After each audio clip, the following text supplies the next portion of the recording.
You and Kym are so much alike because Kym, her entire family is architects and engineers. Her dad, you know, Kym is from Cleveland. Her father and his identical twin brother built a lot of the big things in Cleveland, built the baseball stadium. Her brothers are both architects. Her aunt is an architect. And Kym is a comic. You graduated with like 2 degrees in art. You know fine art. You are a painter. I've seen your art.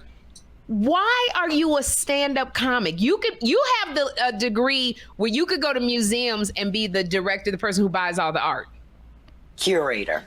A curator. Yes. Did you see how satisfied with herself she was? Did you get the C's wrong? Like curator comment? What? Are you dyslexic?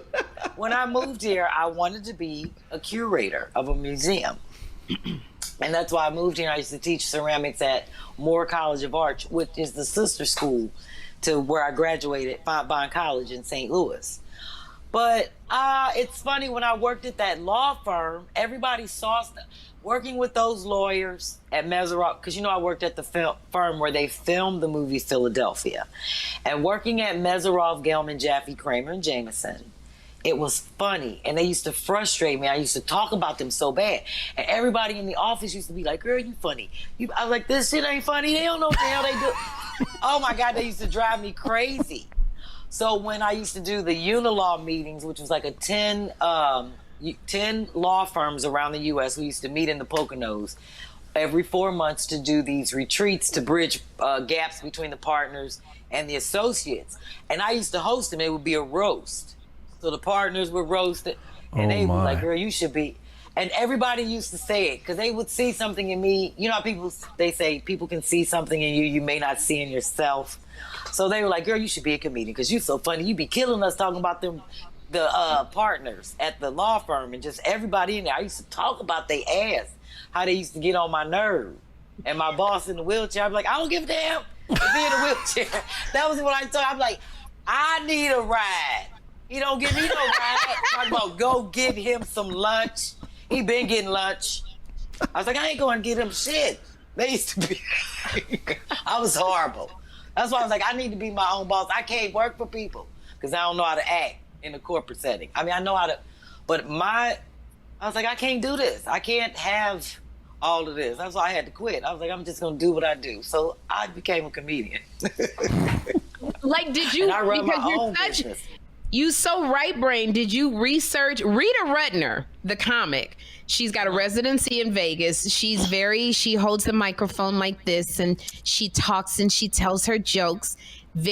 She's brilliant to me. I love Rita Rudner. She used to be a ballerina, and she saw that as a ballerina, your career span is short, and you could make money being a stand-up. She got into stand-up comedy purely for financial reasons because the lifespan is long for a comic, and she's quite successful at it. So for you, being so right-brained and very methodical and very strategic, was that how it was with comedy when you went, so I became a comic? No, because I knew that I wasn't going to work for nobody. So when I quit my job, I was already doing stuff. I was writing for Source Magazine, writing for ESPN Magazine, doing graphic works. I designed the Roots' first Chronic CD, not Chronic, their black CD cover when they were over in England. Yes, I did a lot, and it's all in my portfolio. So I used to do all this from my room, from my house, and go out and do stand-up, open mic, and do my graphic work because, you know, I'm an artist. I'd be like, and that was old school when I used to use Quark programs. I was like, I am going to make me some money.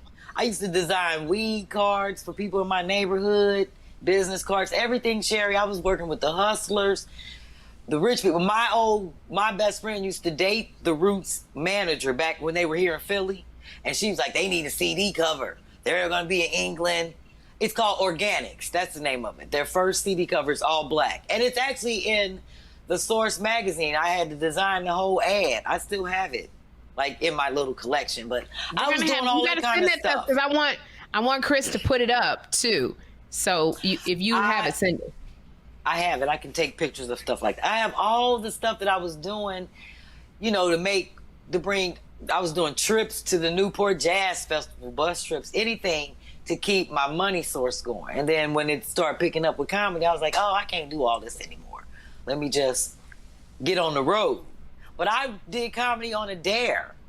And then it turned out to be, I'm always one of those, if you say I can't do it, I'm going to do it.